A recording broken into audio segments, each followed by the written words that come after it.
Overall, this process in the beginning, cutting out the fabric, laying everything out, I have enough fabric to make a skirt and a jacket for my 1930s suit set for fall. And then also I'm going to do prep work on all of the fabric, which means stay stitching, thread marking all the darts, putting all the darts in before I do any major construction. I feel like hopefully if I have time, because this is a very tedious process and recording all of it would just be too much for me at the moment, but I will try and explain the steps as I go, and then hopefully you can enjoy the final results, because I do plan on doing a little wardrobe handmade, what I've made so far, on this vintage historical fashion journey, but let me know if you like that. And just like that, the sewing process begins. I really wish I could say I started the sewing process off strong, but I legit forgot to cut out the side front pieces for the suit, and I only had this much fabric left. But somehow I managed to get enough, and I had all the pieces for my jacket and skirt. After stay stitching all my panels and pieces together, I sewed the side back panel to the back panel and then connected the front and back panel shoulder seams together. I've been so happy to have so much support recently, especially with my longer form video endeavors. I'm really very thankful for everyone who has subscribed and watched this channel. I also plan on doing some fashion history how-to sewing videos, specifically on the Free People's Bloomers, because I think the history of bloomers is quite fascinating, and just historical undergarments in general. So if you want to see a not only tutorial but throughout the decades bloomer evolution, then just let me know.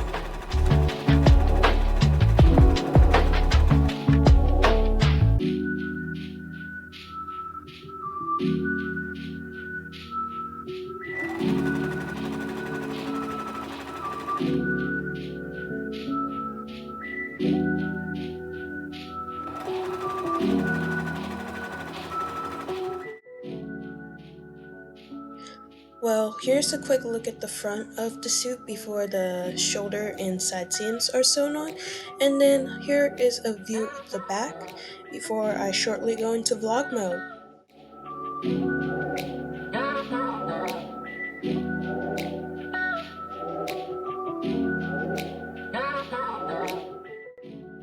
So I've sewn the darts on my front bodice piece for my suit, and now I am sewing the side seams in. I'm sewing the side seams, well, the back side seams to the back panel here, and the side back panels here. Here's what the front of the suit currently looks like, and I'm deciding whether I want to add interfacing to the front, because this is a linen, and linen does tend to crinkle up. I'm gonna see how it looks when I sit, and if it's a bit too awkward, I could try and do some pad stitching. I could try and do pad stitching onto the front lapel and just front piece of this suit and see if it helps it lay better, but I'm just gonna have to play around with it and see what I get. But I'm just really excited to be making a 30s suit, because I love fall so much, and I've gotta capitalize. I gotta take this summer opportunity while I've got it, and I can't wait to make summer fits in the winter. But until then, here's what I've got going on right now. I could not add pockets onto this, which I know, and another excuse for me to not add pockets, which is very counterintuitive. I don't really add pockets in my outfits because I like wearing bags and stuff, but I do add pockets to coats and stuff. But I just really didn't have enough fabric. I only had this much fabric left, so yep, gotta make do with that. And this is the facing pieces. So yeah. So I've pad stitched the lapels of the facing, and it holds up pretty nicely. You can already see it wants to hold shape.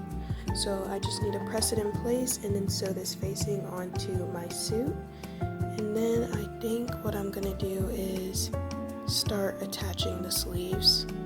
But I think I'm also gonna add some more interfacing along the bottom of the jacket. That way it just holds shape and also kind of gives it a little more structure. But so far so good.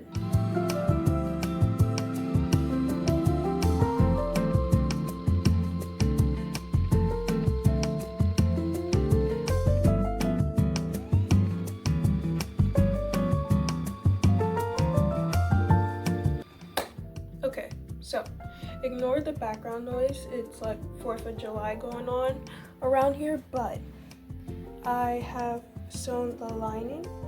Well, I basted the lining into my jacket, and I'm thinking about adding one button. So I guess this would be more of a blazer, but I need to re-iron the collar for this jacket because I did make a mistake.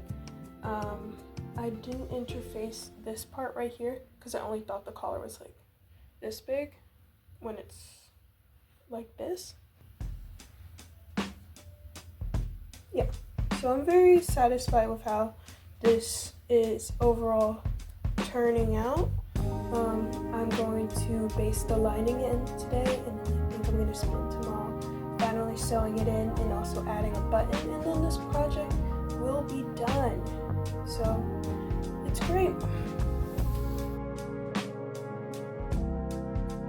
So for me here, as we speak, I am working on doing some thrift flips and also upcycling some of my clothes, which may involve one of my Edwardian petticoat reproductions that I have made that I just want to tweak to make as a summer piece. But I'm really interested in 1910s, where I think actually my next video might be either a thrift flip or upcycling clothes or past projects I never finished or made, and then expect a future 1910s Edwardian corset video, because that I really want to get to this summer. So right here I have the skirt panels for my suit. I've pinned everything together, and I'm just going to sew all of the side seams down, not much, because what I'm trying to do is basically get as much machine sewing done as possible, and then I'm going to leave the rest of my days up to do hand sewing. So yep. A question I've really had to ask myself lately, and I think a lot of other creatives can explain and also feel the same way, is putting my art and personal style out there is pretty vulnerable for me. I do a lot of different art forms. I love painting. Painting is also a passion of mine. But some things I guess I'll never share. And I think people should normalize not sharing everything, because and it's no shame to anyone who does. I find that to be very courageous. But there's something about having a piece of you or a passion to yourself, and only you have it. I just find it very freeing, and it just helps bring back some peace and calm. Everything's been so crazy lately. I feel like that's what a lot of people need at the moment. I've ironed my hem, and now it's time to sew it in.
happy about how this project turned out. There are a few fitting errors, and also the lining is kind of bunching at the bottom a bit, but despite all of those mistakes, I'm really proud with what I made. So, if you want to see more videos, like, subscribe, and share. I'll see you next time.